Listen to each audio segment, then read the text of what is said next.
Hello, everyone, and welcome to the Literacy View. We have our special guest with us today, second time because he is Nate the Great Joseph. Also, he has written a book that is hot. It is The Scientific Principles of Reading Instruction, and his actual name is Nathaniel Hansford. But he's better known as Nate Joseph. You gotta keep those students away from you on social media, guys. Exactly. So Nate has been a teacher for 11 years, and he has taught in 3 countries and multiple Canadian provinces. He holds a specialist qualification in reading instruction and in special education. And he is particularly interested in researching and writing about the science of teaching via a meta-analysis perspective. And we are so happy to have Nate with us today. And the discussion is going to be about Nate's article, Are SoR Laws Working? And you can find that article on teachingbyscience.com. Or if you were to Google Pedagogy Non Grata, you would find it as well. So welcome, Nate. We're so happy to have you. And I think I'm just going to jump right in. So are SoR laws working? I'm going to throw that question to you. Now, Judy and I read the article, but I want to hear what you have to say, and then we'll start talking about it. Yeah, it's a really tough question to answer, I think. And I wouldn't have originally thought to look at this question, but a research firm recently reached out to me to ask me my thoughts on what percentage of students could get to grade level and how best could we do it. And they actually paid me to do 20 hours of research on this topic. And that was LXD research, by the way. And it just expanded to a whole series of articles after I was finished researching for them, because it was such an interesting topic. And I thought this whole science of reading laws part was a really important question, because I think this is where the science of reading movement's actually going to get its greatest criticism. You see so much criticism of structured literacy and phonics, not so much focusing on the experimental literature and the scientific studies, but focusing on this large state level data, like, oh, X state passed this law. Why aren't we seeing, a huge impact if the science of reading is real? So I thought it was important to kind of take this lens, and it's kind of interesting to look at this lens because it's like doing a study with millions of students in it. And I want to say before I even say, is it working or not working? There's a huge caveat to research done in this way, in that, we get this really large sample, and actually we have a second bonus. Everybody's using the same assessment. So we know the measurement's the same across the study, and it's a standardized assessment. So on its face, it seems like a really good sample or study. And then on top of that, we actually equated states to do this. So we took 12 states that were identified as having a science of reading law passed prior to 2019, which was the second last time we had NEP scores done. And we matched them to states that had equivalent scores that did not pass a science of reading law. So we have equivalence at start, we have a humongous sample, we have a standardized measurement that's the same for every single state. So it looks great on principle. There is one flaw in this type of research, I think, and that we don't know what's going on actually in each individual school. Because just because science of reading law is passed in a state doesn't mean that that's actually being implemented with fidelity. In fact, I can't count the number of schools I've worked in over the years in 3 different countries where all the curriculum documents and binders just sat dusty on shelves and nobody ever looked at them. I think that's pretty normal. So I want to give that criticism of my own. Tell you everything. Nate, Nate just used the F word. He used the F-bomb, fidelity. Yes, exactly. Go ahead, Nate. Sorry about that. Yeah, so overall, we saw no statistical difference between states that passed science of reading laws versus states that did not, which I feel like, anyone who's pro balanced literacy would hear that and be like, yes, all right, Nate is on our side now. And I want to add a lot of caveats to that. First off, as I said, we don't know what's going on the ground level, so it's really difficult. And then we decided to take that analysis deeper, because it's one thing to say, okay, overall, is this having an impact? But I think you have to look at different types of laws. And what we found is different policies were more effective than others. So there were certain policies that seemed to make a much bigger difference in improving reading outcomes than others. So if we look on the overall broad trend across the 12 states who passed science and reading laws that we included, yeah, there was not a statistically significant difference. But if we look at specific states and specific policies, well, then we can start to get a much more clear picture. And I think I can say that the research does suggest quite strongly, in my opinion, that certain policies are effective at improving reading results. Yeah, so I noticed that Arkansas seemed to be doing very well compared to other states. And as you mentioned in the article, you said that this has been implemented now for 4 years. Mm. And you mentioned the secret sauce that you think is there in Arkansas, besides it being over 4 years, which of course could, be interesting to look at because it's been in effect now for a while. What's the secret sauce in Arkansas? Well, I think one of the advantages that Arkansas has is that it did apply its science and reading law a little earlier than some of the other states. So when we looked at when we did a correlation analysis to try and see if time mattered, because we said all states had to have passed their law before 2019. However, some of those states passed their laws much earlier. So some states had only 3 years, Arkansas had 4. So that's an advantage right there, because we noticed that the longer the state had passed the law, the more effective it was on average.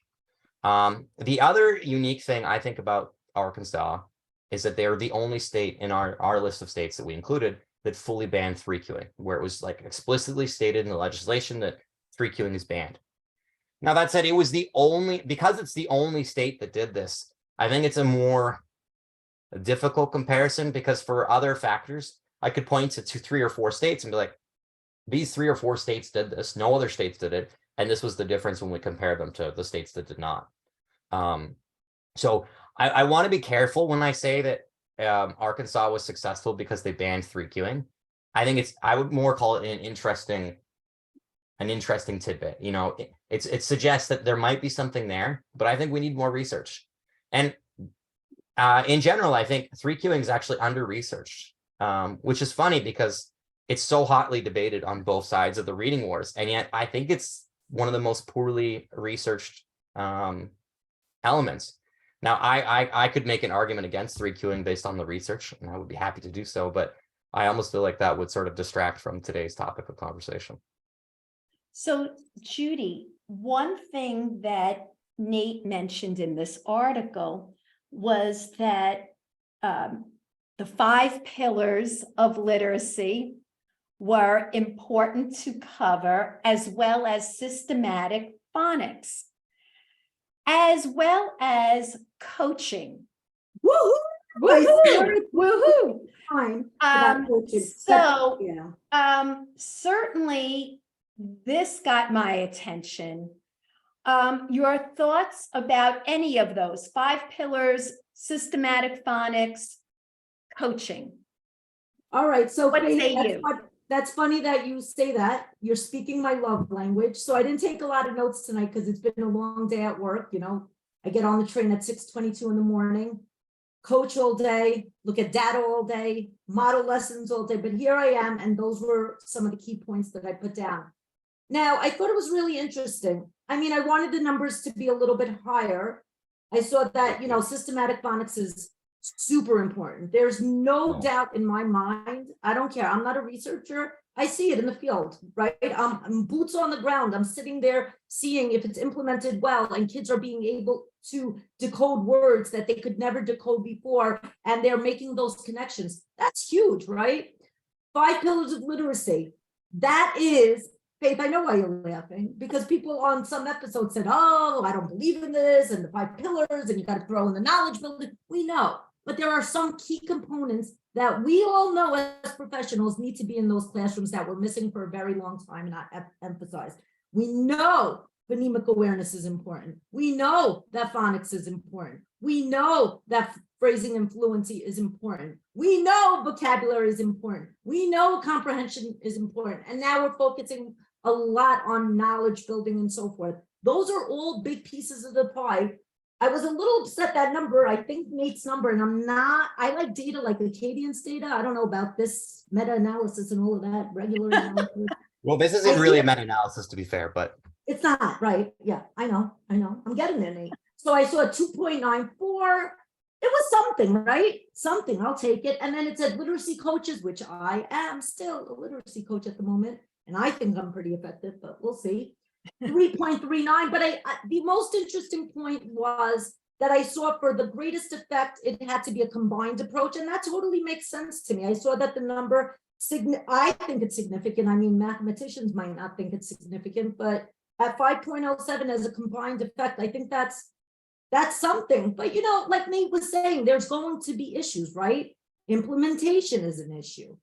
Training of teachers is an issue. You know, there's still a lot of teachers in the field. They're teaching kids how to decode, but they don't fully understand the science behind all the syllable types. Maybe some of those teachers just got to teaching CVC words and, oh, yeah, oh, yes, that's silent E. It didn't come up yet. We have, the vowel teeth. You know, so there's so many pieces. And I think that Arkansas piece is very interesting because things to shift, they don't just happen like, ooh, things take time, right? Yeah, they certainly do. So let's talk about each one of these. So systematic phonics. We know that phonics is important, but Nate, you specified a when and how much pretty much here, as well as tier 3, and how many hours should be spent in this. Could you talk about that? I find that to be very interesting. Yeah, so I got that research actually from Torgerson et al. And I was originally trying to look up this claim that 95% of students can learn how to read, which is a popular claim in the science of reading community. But I often didn't see citations for it. And I dug into the research on that, and I eventually came to a literature review by Torgerson done in 2009. And he was actually inspired by someone else who did the literature review in 2002. So I went through both literature reviews, and in that process, I came across 2 additional studies that sort of fit into that inclusion criteria, in which we had more than 95% of students reading in them. And then I looked at, well, what happened in these studies where 95% of students or higher were reading. In fact, in my analysis, 97.5% of the students were reading on grade level. So where we had the highest level of success in these studies were schools where 82% of students were reading on grade level to start with, and where tier 3 instruction was provided to all struggling readers in the school. And it was provided in groups of 1 to 3 students at a time. So 3 being the max, 1 being the lowest.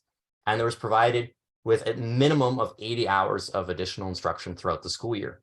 And then when I broke that down a little further than Torgerson and math, because they didn't break it down according to instructional type, but if we did systematic phonics instruction versus balanced literacy, because many of the studies they did were balanced literacy and systematic phonics, and we were able to get an even higher percentage of students up to grade level if we did a structured literacy approach, or a systematic phonics approach, I should say, during that 80 hours.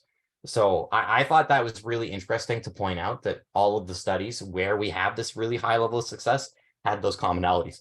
Now, I think the criticism of that is, but doesn't necessarily show us what is normal or typical in a classroom. Like, I don't know that every school that has those elements in place will reach 95% of students reading on grade level, but it shows that the schools that have done it and have documented it in scientific literature did have those things in place. So I think it suggests those are very important and necessities if we want to reach those highest levels of success in schools. And what grade are you talking about? I think that's important. That's a really good point too. So all of these studies were in grade 1 and 2, actually, for reading intervention. I didn't see any studies for intervention in kindergarten that looked at this. And I didn't see any studies that were older. And I think that kind of makes sense. We have a lot of research, like Colby Hall's meta-analysis last year. It was the most comprehensive meta-analysis on the topic of reading dyslexia or reading interventions for dyslexic students, showed that the impact of a reading intervention was halved by grade 3 in comparison to grade 1. So it was half as effective in grade 3 if we had intervened in grade 1. But there's very few kindergarten intervention studies, which makes sense when you think like we don't have a lot of data on students in kindergarten, and some of them are like 5 years old. Like, I don't know that we know enough to know which students are our most struggling readers in kindergarten. I know there's some people who would strongly disagree with me on that point, but I haven't seen a lot of scientific studies on intervention in kindergarten. So I think where we seem to see the strongest benefit in the research, or have the most documented benefit, is in grade 1. And then when we see those really high levels of success, it seems to be that we had systematic phonics instruction used, and we had 80 hours plus, and it was in groups of 1 to 3. So Judy, what Nate is saying, that first grade magic number makes a lot of sense to me. I'm sure it makes sense to you since you were a reading recovery teacher, and that's when. No, I'm not. I said you were, hello, you were a reading recovery teacher. And of course, that's the year, right? Right. First grade. Yeah. So there was a reason that they did reading recovery in first grade. What they were doing is, something that maybe we could ask some questions about, because as we said before, maybe not enough phonics, right? Or the type of phonics that was being done was not, as Nate said, systematic phonics is a lot different. So your thoughts on that early intervention, early literacy piece, Judy? All right, so a lot of things were said, and I have some thoughts. So one of the things I'm noticing in the field now is, the units in a lot of the phonics programs, there was a lot of like reteaching of concepts going on, and people weren't moving forward in the units. So kindergarten, it's very important for kids to get exposure to a lot of the concepts. And like a lot of kids in the early ages, they have trouble with decoding CVC words. But that's not something that just stops. That's something that cycles over and over and over again. So it's so important to make sure that kindergarteners get exposures to the concepts rather than just stopping. And they get more practice and more practice and more practice. And you mentioned reading recovery, and yes, that was a part of who I was, right? In 2013, that was my life. It hasn't been my life for 7 years. And, looking back, like I said, there were many amazing pieces to that, right? I learned how to watch kids. I learned how to see what they're doing when they come to a word they don't know. However, there was a big gap, and I've spoken about this on many episodes, and I'm not embarrassed to do so. There was phonics there. Was it systematic? No. And was I really confident in my ability to teach phonics skills at that point in my career? I wasn't. Now, like we know leveling is the problem, right? So I use leveled books. Even with leveled books, which I don't agree with for the early levels or for beginner readers, had I known more phonics and spoken that phonics language and say, okay, let's make the sounds in the CVC word, or, this is a vowel team and it says E, so let's slide through it and say T, E, M, team. I didn't have that knowledge, and it's plain wrong that I didn't have that knowledge. So wait, so I want to just stop a second. So I think if we start in kindergarten and we start, I think we should start earlier than kindergarten. or earlier, then we would hope with lots of reinforcement that this should be a focus. Now, when we talk about the 5 pillars, Nate, where does the phonics fit in, or does it shift as they get older? I mean, I'm kind of asking a rhetorical question right now. I know the answer, but I think it's important to explain this to people because, you know, when we talk about balance, yes, that includes the 5 pillars, but how you teach it and when you teach it and how deeply you teach something will change. For instance, I'm in a school district, in the Lynbrook School District, and they are in the process of changing this. We are finishing year 2. We started in kindergarten with Sounds Right. And this year we dropped it down to universal pre-K, not with Sounds Right, but by doing things differently in pre-K to prepare kids for when they get up to kindergarten, so that when Sounds Right is implemented officially, these kids are not being confused, and then it's being taken up to 1st grade. And that is a huge focus. We are focusing on that phonics piece. That doesn't mean that everything else is being pushed away. It just means we know K-2 getting this right is of utmost importance. So Nate, your thoughts on some of what I just said? Yeah, I have so much to say about that, actually. Good. First off, I just want to say that it's so important, I think, that when we look at the tier 3 research or the intervention research, that we get a high level of success from core instruction alone, that we get roughly 80% of students reading at grade level just from core instruction. And we went through a large number of studies trying to find examples of studies where they achieved success, or where they achieved 80% or higher of students reading at grade level. And almost all of the studies that we found where they were reading at this really high grade level were in kindergarten. And in these kindergarten studies, they were phonics-based studies. So to me, that shows that it's really important to make sure that we have phonics in kindergarten.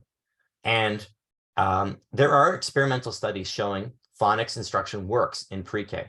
So I'm not against phonics in pre-K, but I don't know that the research shows the same level of necessity for getting students to grade level, because when we look at these studies where the students achieve grade level, most of them are in kindergarten, not pre-K, not grade 1 for core instruction. It's mostly grade kindergarten. And I think that shows to me that at the minimum, we should be starting phonics in kindergarten. And I actually agree. I'm not sure if it was Judy or Faith who said this, that we should probably start phonics in pre-K. Personally, it just wasn't something that I found strong evidence for in this analysis. But I think there's other types of analysis that do show that phonics works on pre-K. And I strongly believe that we should teach phonics in pre-K. Maybe not day 1. Maybe we need to teach some other skills first. But I do think at some point in the year. And then in regards to this 5 pillars of literacy instruction, I think this idea really comes back to the National Reading Panel report, which showed that it looked at 5 basic types of instruction and showed, did meta-analyses on them and showed that these were all highly effective at improving literacy outcomes for students. And this is something I've heard Timothy Shanahan talk a lot about. Shout out to him. I think he's the leading expert in the world on the science of reading, if I'm being honest. And he often talks about the importance of including the 5 pillars of literacy instruction in schools and in literacy education. And I think he's right. And it's funny, like, I actually think in my book, The Scientific Principles of Reading Instruction, I reviewed every meta-analysis I could find on reading instruction. And I kind of found the same thing, although I kind of added a 6th pillar of being morphology. But I found there was these basic types of instruction that we had really strong scientific research showed worked. And most other ideas we have far less science showing they're effective. So I think it makes sense to focus on these pillars of instruction, of basic practice and instructional teaching methodologies, where we know we have a strong body of scientific literature showing they work. So I was kind of hypothesizing when I looked at the study that we would see, or when I did this study that we're talking about today, that the 5 pillars of literacy instruction being mandated in an state level would improve literacy outcomes. And it was actually one of my only hypotheses that proved to be correct. Most of my hypotheses were completely wrong. But that one proved to be correct. In fact, from a pedagogical perspective, like a teaching methodology, it was the most important. And I think this goes back to this idea of balanced literacy. You kind of hinted at this yourself. You know, the idea that we need balance in schools and the types of instruction we give is true. It's correct. It's important. But my biggest criticism of balanced literacy approaches is I don't think they're balanced. The way they over prioritize fluency and comprehension instruction, and they under prioritize phonemic awareness and phonics. In the early grades. In the early grades, right? Yeah, let's say that. Yeah, and I want to get back to that other point you made about how having a balance doesn't mean that we have an equal balance in every grade. And this is another thing that I've heard balanced literacy people say that kind of grinds my gears a little, is that, well, we need equal fluency and comprehension instruction in grades 1 and 2 or kindergarten. I don't know that there's a ton of value of a ton of time spent on comprehension instruction in a kindergarten classroom. They don't have texts that are deeply abstract, where they have lots of figurative language where it takes deep thinking to understand. They have texts like "the cow jumped over the moon," because they want simple words that are easily decodable for the students to understand. There is no deeper context. So comprehension has to be taught orally. So it's not really a part of reading instruction when you teach comprehension at these lower grades.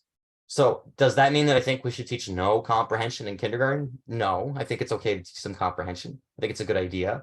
But do I think we need to have, 20% of our day in kindergarten is phonemic awareness, 20% of our instructional day is phonics, 20% is comprehension, 20% is fluency, 20% is vocabulary? No, I think that doesn't make sense. And it goes the reverse too, because we don't have research really supporting the idea that phonics should be taught in every grade. And I think this is sometimes a controversial statement. It shouldn't be, but we don't have research suggesting that phonics should be taught in grade 7 and grade 8. We really only have research showing phonics should be taught up to like grade 3 max in core instruction. Now, whenever I say that, somebody always tells me, well, what if I have a really struggling class?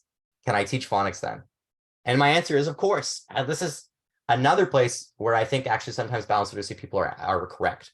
Because I'll sometimes see balanced literacy people saying, well, you need to consider the students in front of you.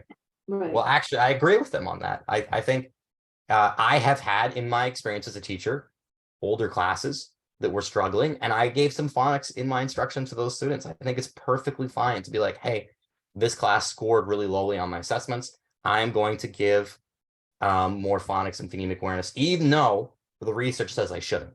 I think that makes. Can I stop you for a second? Because maybe you're getting kids in those upper grades who need it because it wasn't taught very well in kindergarten and first grade. 1,000%. The whole class.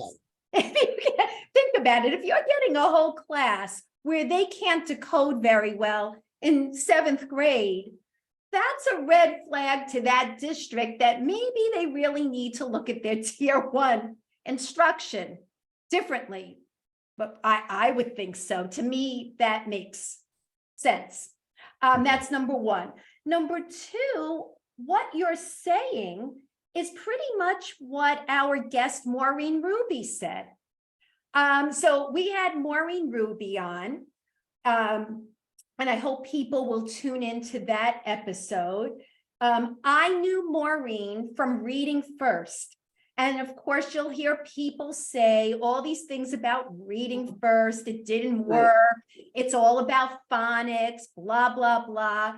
But you said something very interesting, Nate. It's all about implementation. Correct. I was in many Reading First schools because I was a regional reading coach. That's what I did. I went into schools and I watched how this was being implemented. And it wasn't being implemented with fidelity the way it was meant. Oh my God, now you use the F word. The F word, right. So then it wasn't. And certainly phonics was not being emphasized in those earlier grades because there was this shift that kept going back and forth and a lot of controversy over that. In any case, getting back to what you said in this article, you mentioned it's really about coaching, not materials. Could you? Can I just say that blew my mind. Okay. I expected the exact opposite. Yeah.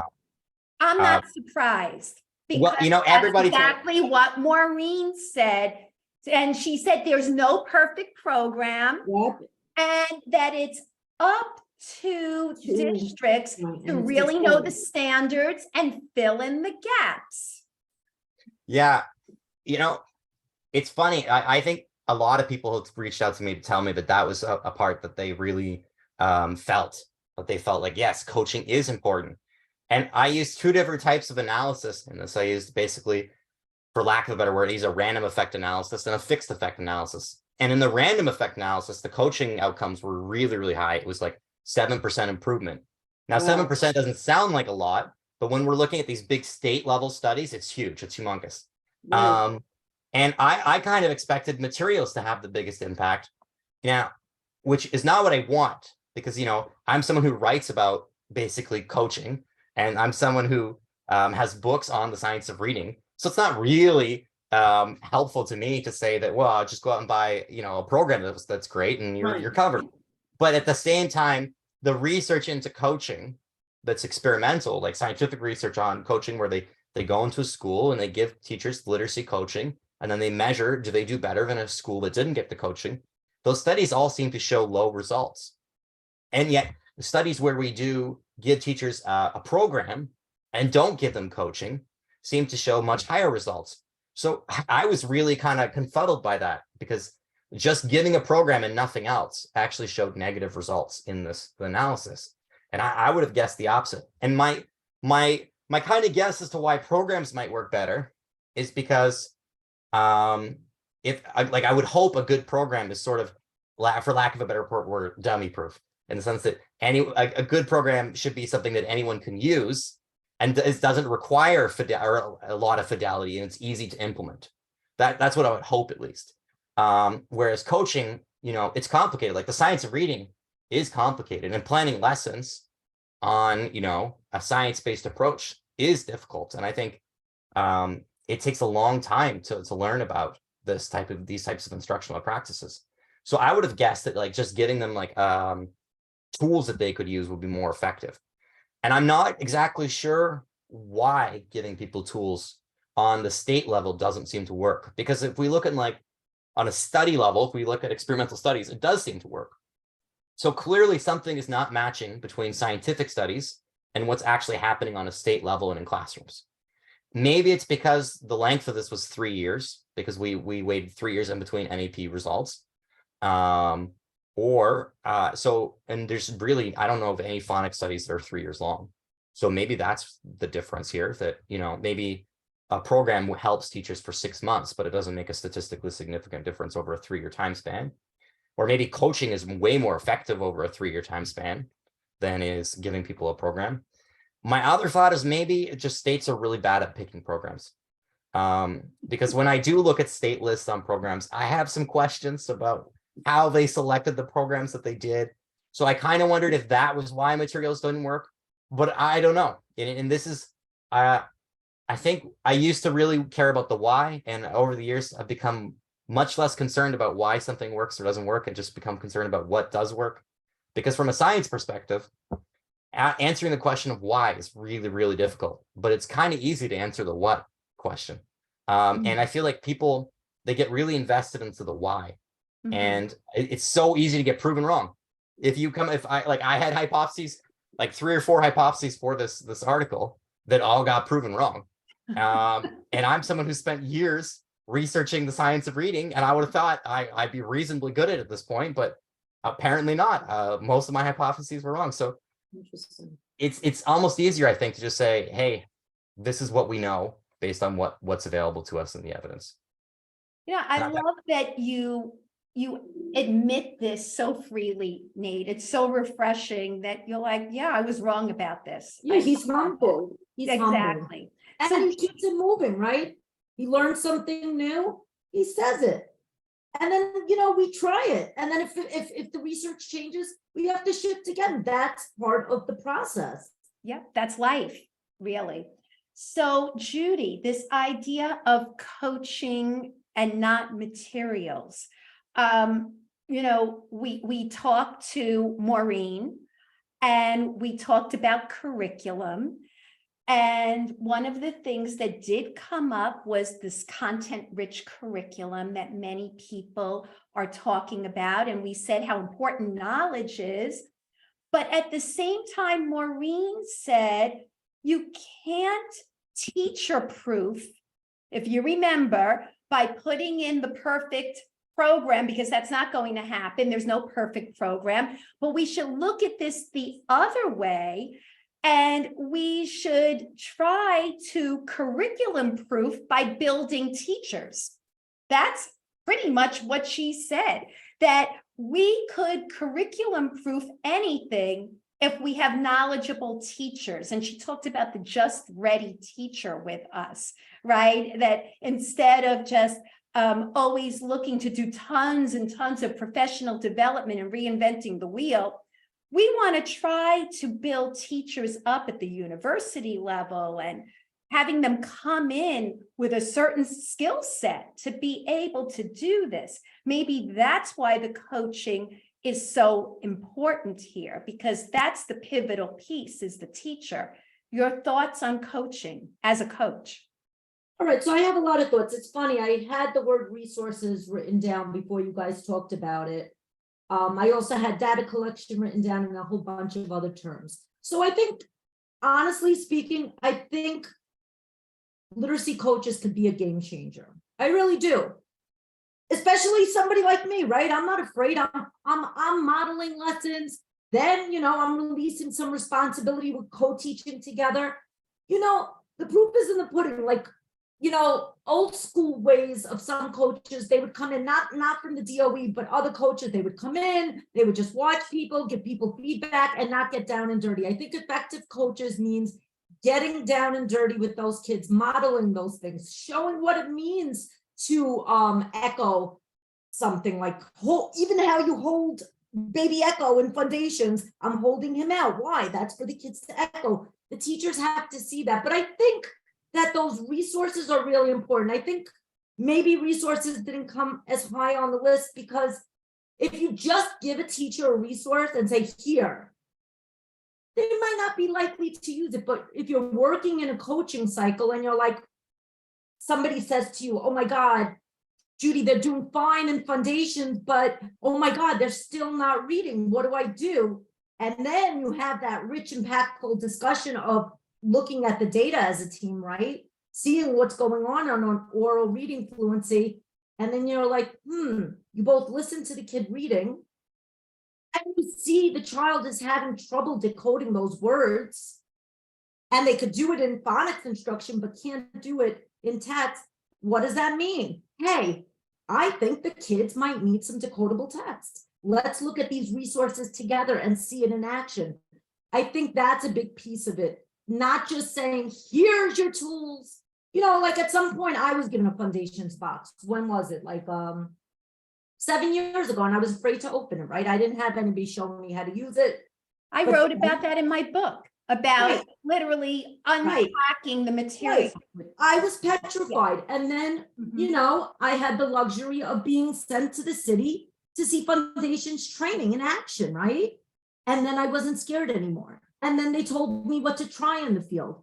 And then I tried it. And then I was like, holy shit, I'm in love. This was the missing piece in literacy. Why the hell wasn't I teaching kids how to decode well? It's because I didn't have that knowledge.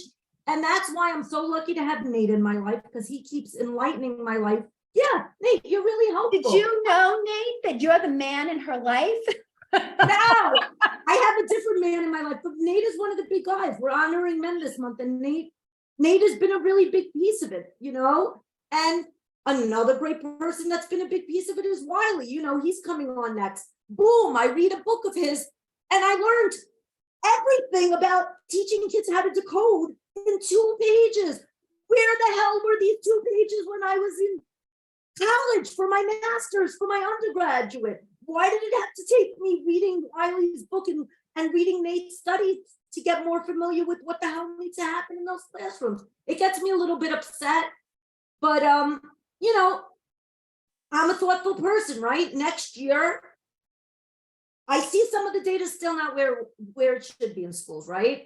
People are going to be like, oh, phonics isn't working. This isn't working. Change takes time.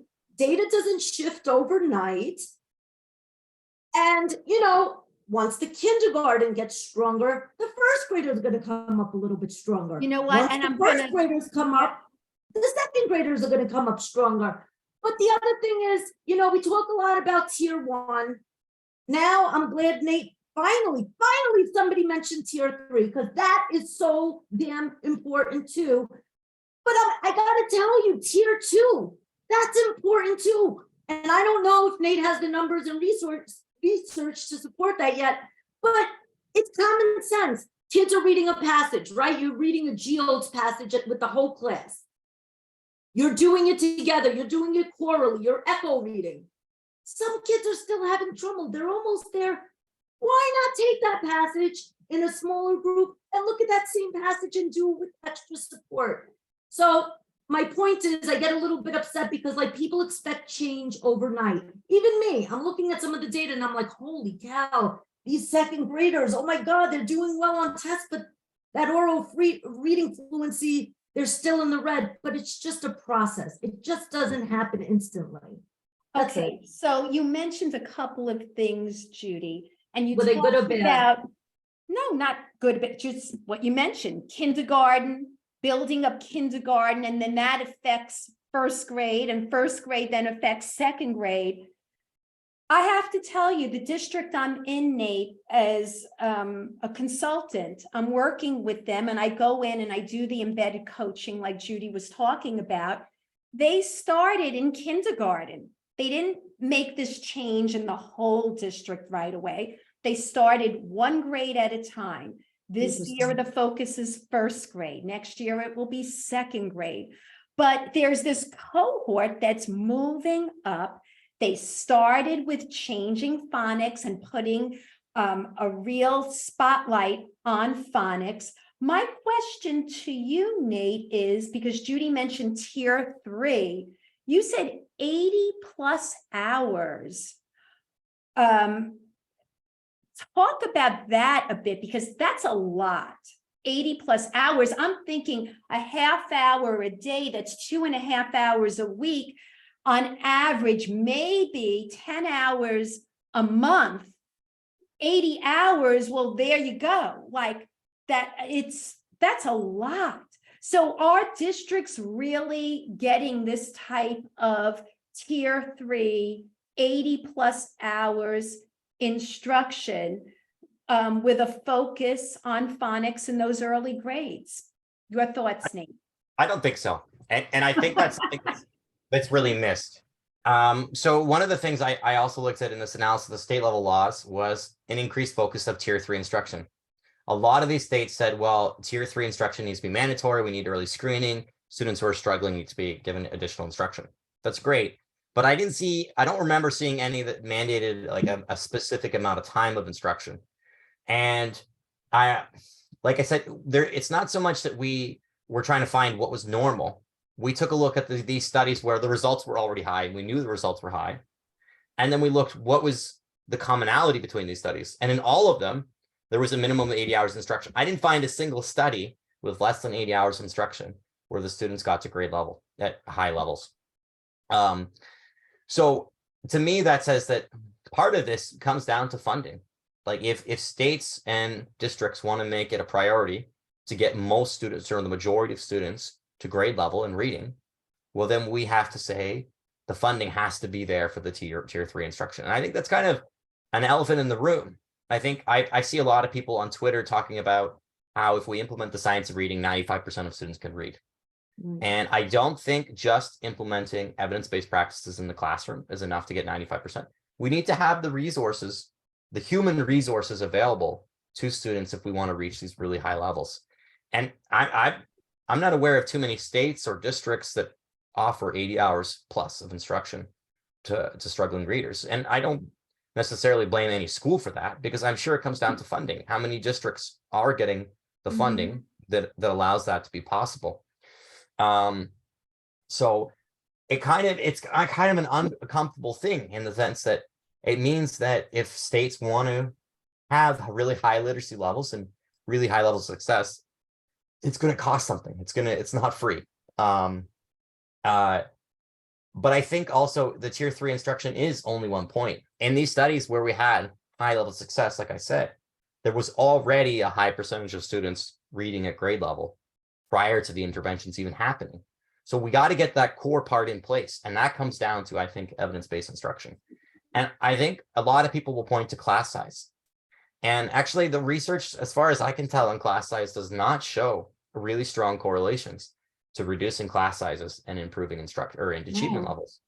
And I think that, I think about in terms of, teachers, I would imagine instructional practice has a bigger difference than the number of students. So, and I'll give a hypothetical. You have two teachers. Teacher A teaches a structured, systematic phonics approach in their class. Everything is backwards plans. Everything is explicit. And they take the time to go over the material in a scaffolded way. Teacher B has half the number of students, but they're not explicit. They're not systematic. It's not backwards planned. It's a lot of inquiry-based learning. It's a lot of guided reading in that class. Do I think that they're going to be higher level success in classroom B? No, I don't. I think classroom A will have higher levels of success. And I think that's kind of validating the research. Meta-analyses typically show higher results for studies that are pedagogy focused than class size focused. And it's actually the same thing it looks like for income. Meta-analyses on income levels seem to show that income has a less than impact than we would assume. Wow. And I think that's sort of counterintuitive in a sense. I think if you ask the average person, how do we increase the number of students at grade level? They would tell you, well, the students who are coming from poor districts aren't going to succeed. And they're going to tell you that we got to reduce class sizes. But I don't think the research supports that. I think it's evidence-based classroom instruction, and then it's sufficient tier 3 instruction that really comes down to the two factors that matter the most. Yeah, well, I could tell you, again, I keep bringing up Lynbrook, but everything you're saying is what I'm seeing. They reduced the number of kids in their tier 3 intervention so that the interventionist could take fewer kids, even to the point of doing one-on-one with children, because there were so many kids doing well, having this very explicit phonics approach with, explicit language, everybody talking the same language.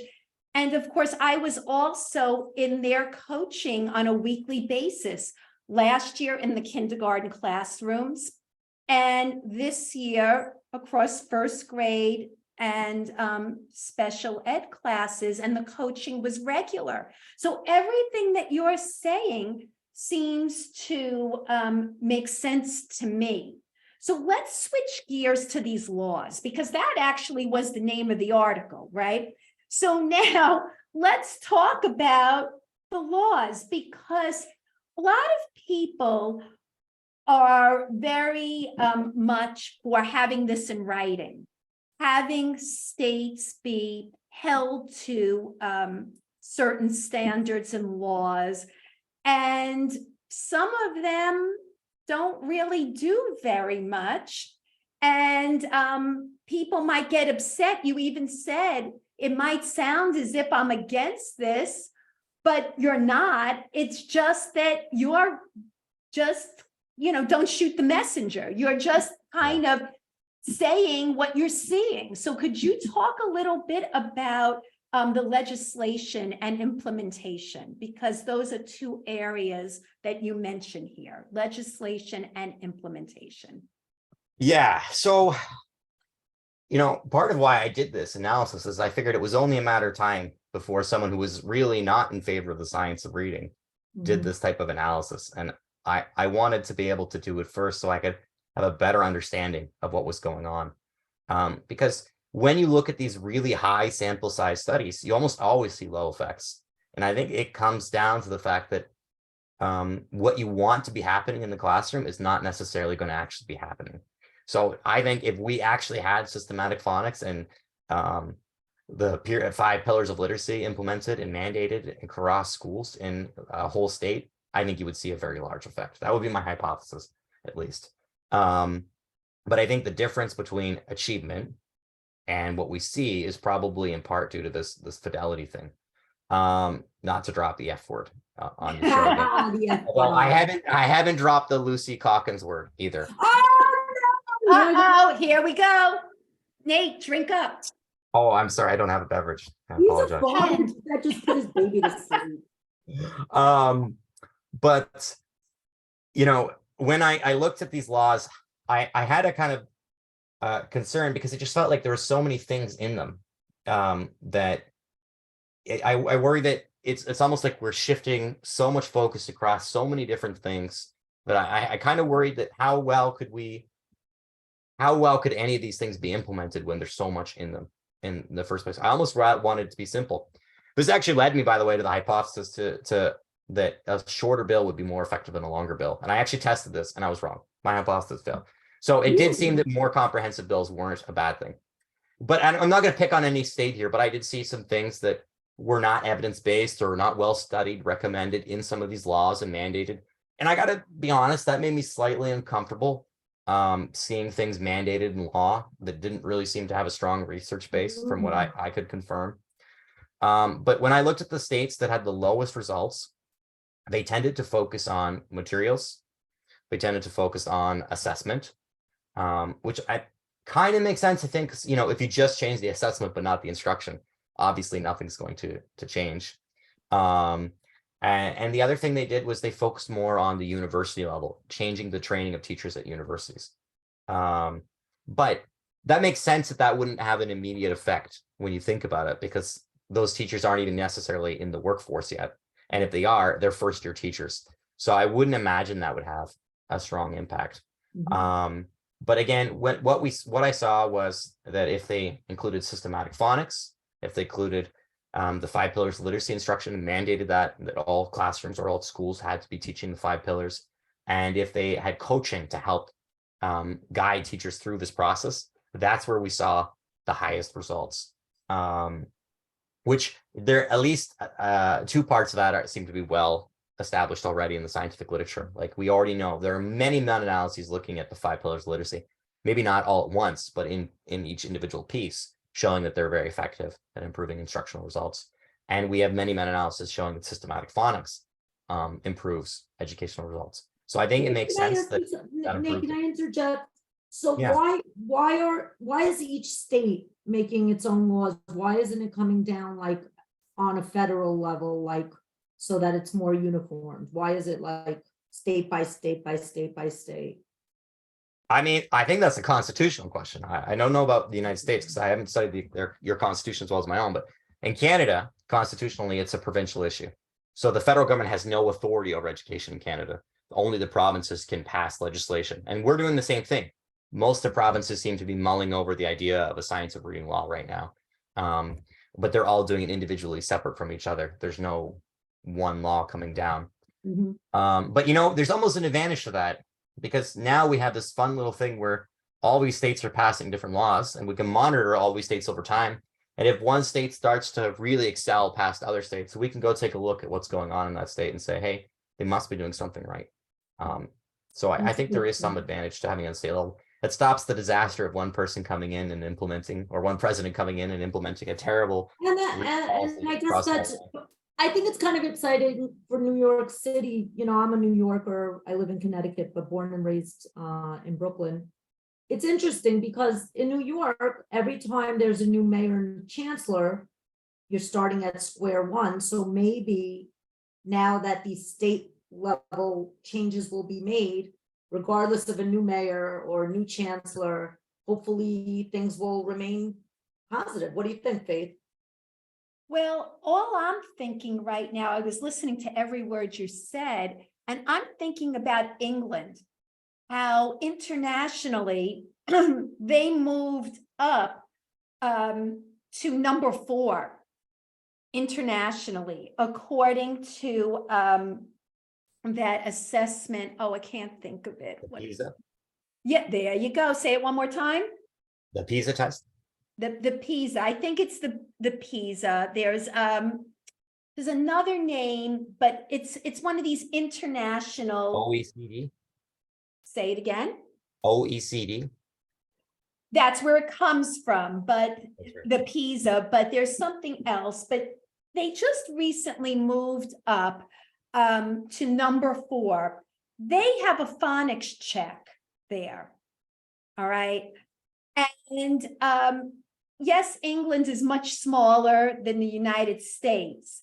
So it's a little different. But I have to say that because they implemented a phonics check, that's what people know. That's what they do.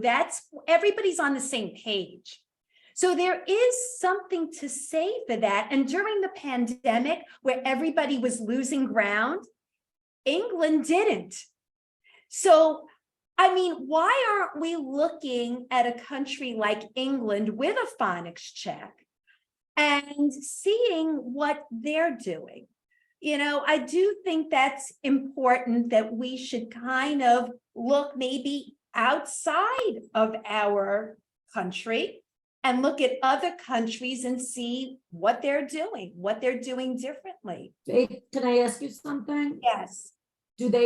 Does England have a high ENL population like we do here, especially like They have a significant, yes, they do. Yes, special ed, bilingual classes? I mean, yes, they you know, do. It might not be the same exact, demographics, but yes, they do. They do, if you look. It's Yeah, not homogeneous the way you would think. No. I taught in England. I can definitely say there was a high ELL population, and I worked in a special education school. I don't know how representative that school was of the general population. But I will say the United Kingdom education system is the most high stress education system I worked in for teachers. It's really? yeah, oh, it's so much more accountability than we have in Canada, way more accountability. And it's stressful. You feel it. When I was there, I worked 60, 70 hours a week for my school, like in the school building. And then like I was like the lazy teacher in the building. I was in my early 20s when I was working there. I felt like people were judging me because I was only working 60, 70 hours. They're like, you're not coming in on Sunday to do an 8-hour shift of planning, and you're just is that normal? I mean, or was it just your school? Was this a public school? To be fair, it was a private school. However, I did get the vibe it was normal, in part because they have this ranking system where inspectors can come and randomly inspect your school. And if you get too low of a rank too many times in a row, they can even shut down your school. So like there's a huge pressure put on teachers to make sure that when that inspector comes in, your classroom is like tip top. And, when you give a grade in England, you were really expected to really have hard evidence for your grade. I remember if I wanted to check off a learning goal in the school I was working in, I had to have 3 pieces of work from the student documenting that the student had mastered that goal, archived in a binder, ready to go in case anyone questioned one. And that would just be like 1 grade. That wasn't even their total grade. Like just any mark I gave, I had to be able to like pull out of my binder. Here's my justification, which is just incredibly high stress system. So I will say I've actually been kind of surprised that England doesn't have higher achievement, but I almost feel like they're almost too far on that end of the spectrum. It just felt very extreme when I was working there. It was very stressful. Interesting. I have some friends over there. I'm going to ask about that because that's the first I need to bring them onto the show, Faith. Well, we maybe that will be a show. We'll talk about that. How they move. I worked in a private school like 7 years ago in England, so maybe my experience isn't normal for today. I don't know. Yeah, but I do think it is significant to point out this phonic check, and that also they start at 4 years old, by the way, teaching kids. So there's definitely a difference. So it is interesting to think. But Faith, that's funny that you say that they start at 4. I know there are some countries, I think maybe like Finland and Riga, Latvia, they start, I think, at 7. But it's not English speaking. See, it's not English speaking, and their code is a lot more transparent. I'm talking about an English speaking country they good they point. start at 4 years old. Now, Right, if it's English a is- transparent yeah. code, it's a lot easier to learn, and maybe they could Very start good point. later. Yeah. Yeah, That's a and good point. I want to throw out, because I did do an analysis on PISA scores a couple years ago. If you go to like most blogs on what are the best education systems in the world, they're not actually usually referencing achievement. They're usually referencing qualitative factors. And people will cite like, oh, they don't start reading instruction until like grade 1 or grade 2 or something. Right. And the kids have 3 hours of recess a day and everyone's dancing and happy all the time. Right.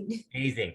But they're not actually looking at the achievement. If you look at the countries with the highest achievement, it's almost exclusively Asian countries.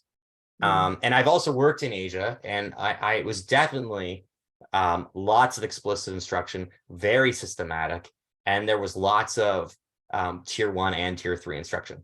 Now, again, I actually feel like, at least where I worked in Korea, and from what I've read about the Chinese and the Japanese education system, it's kind of too extreme. It's a very stressful education system.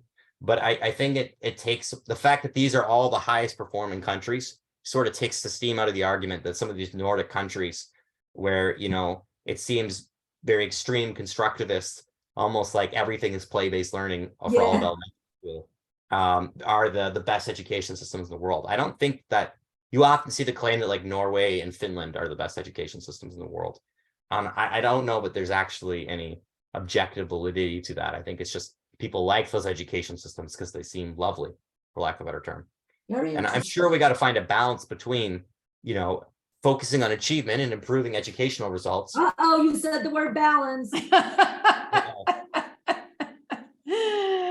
So, I've been banned from the show now. No. never. So to Never sum say up- never. No. To sum up what you said here, Nate, is early phonics instruction starting in kindergarten, the inclusion of the 5 pillars of literacy instruction within course settings, a minimum of 80 hours plus of tier 3 systematic phonics instruction for struggling readers, and ongoing coaching to train teachers. Your last thoughts, Nate, before we wrap up. No, I think that's totally what my findings were. And I actually think, for lack of a better word, that's the least sexy findings of a study ever, because that seems to be what every study on reading instruction shows. So I spent months and months of work analyzing NAP scores with the help of my co-founder, Joshua, and some support from Dr. Rachel Gabriel from LXD Research, only to confirm the exact same thing, basically, that the NRP report and Torgeson's 2009 literature review from roughly 20 years ago found.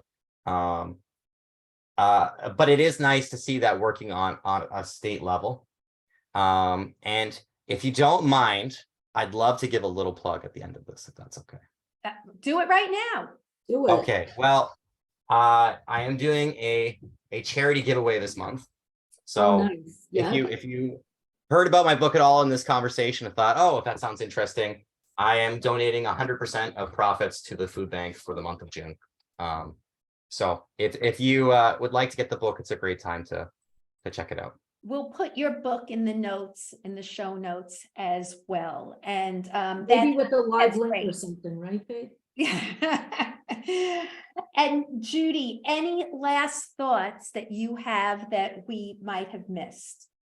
So I think this conversation validates what I've known is important for a long time. We need that phonics instruction. We need to pay attention to the 5 pillars of literacy. We cannot neglect them.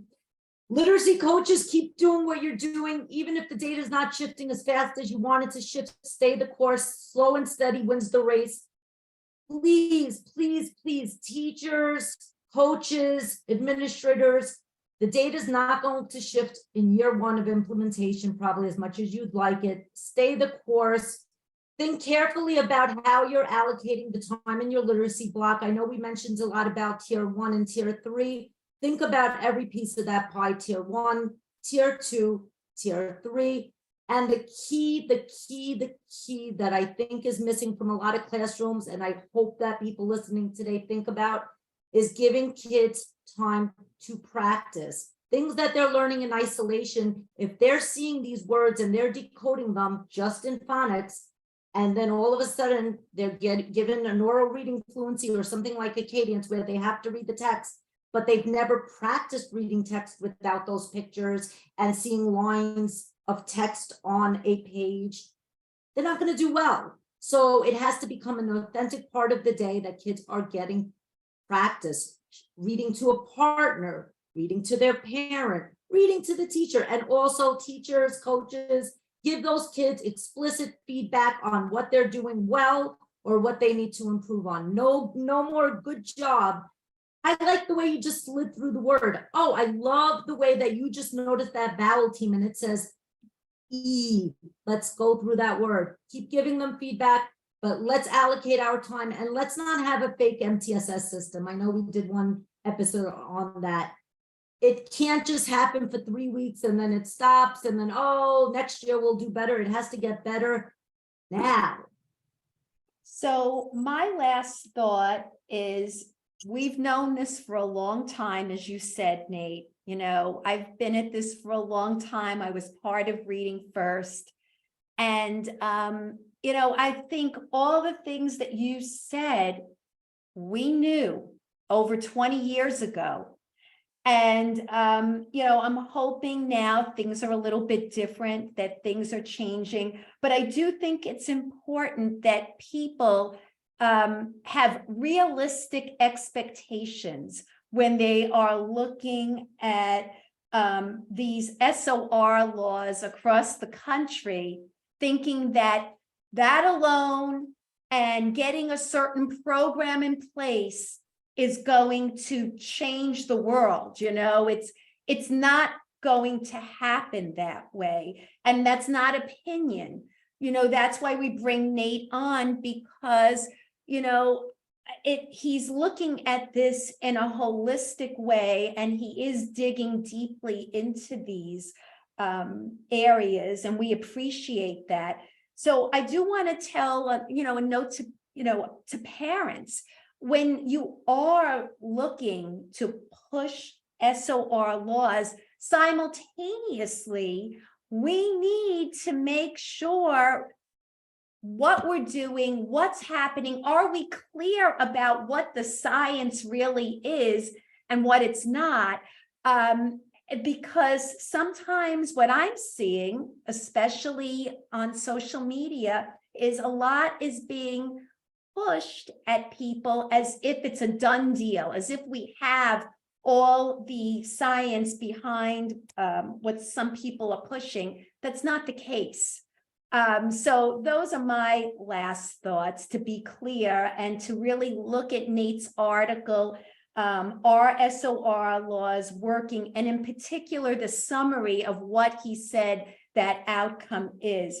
So I thank everyone for being with us today. Judy hit it, and we didn't even use our BS button today. I did. Oh, Yeah, I did. you did. I know you did at Oh. one point. When did you use it? I don't even remember.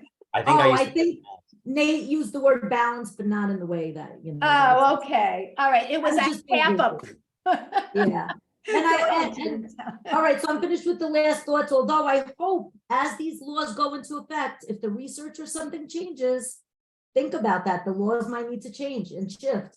But anyway, follow me, Judy Boxner, on Twitter at Boxner Judy. Follow my beautiful Faith at Faith Borkowski on Twitter. On Instagram, follow Faith at High Five Literacy. Follow me on Instagram at Boxner Damsky. And then we have our Facebook group that's growing by the minute, the Literacy View, Real Teachers Letting Loose. Get down and dirty with us and join us. Everybody's invited. Okay. Thank you again, Nate, and good night. Thank you so much for having me on.